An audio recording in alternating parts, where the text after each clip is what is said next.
And so, and security again is a really good example, because if you take a look at this diagram, I think this is pretty self-explanatory. And the idea here is that we want to focus people on that security technology, not the plastic bag or the key. We want to say that if we're going to protect something, let's get everybody excited about the security technology and declare victory, because we got the best lock. And so at the lowest level of security is compliance and marketing parity. Sexy technologies, minimal compliance. The vast majority of security deployment is in that area to create the illusion of security. Electronic voting machines. The objective for these were to reduce the costs, the paper costs, to increase the speed of election results, and to ensure optimal security, a minimal level security. And as usual, you have three, pick two. And whenever you're in that situation, the one that's harder to measure is the one that always loses. So again, it's hard for anybody to know, is this voting machine more secure? I know how much it costs. I can see that it returns election results really quickly. But is it more secure? Well, you can't measure it. So what happened in this particular case was that the government had a minimal level of compliance. And so the folks we were working with, they couldn't create a better security technology in their voting machine because nobody was going to pay for it.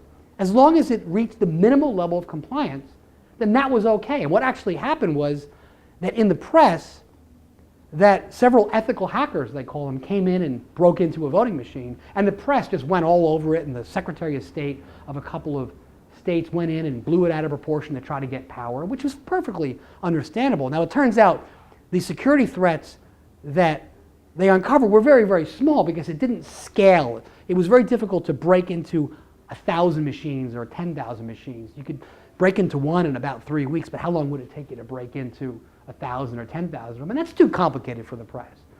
So what we really focused on was ensuring that we could divert blame.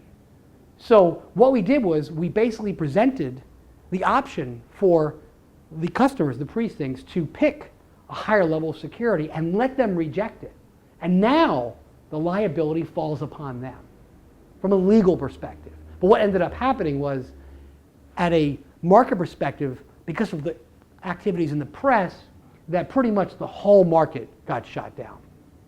Sometimes you have to have slightly more security to divert liability. If you know there's a problem, the idea is you want to put that lock in place and not worry about that plastic bag, because that's too complicated. Really focus on the lock, and then if you get sued or something happens, you can say, I put the lock in place.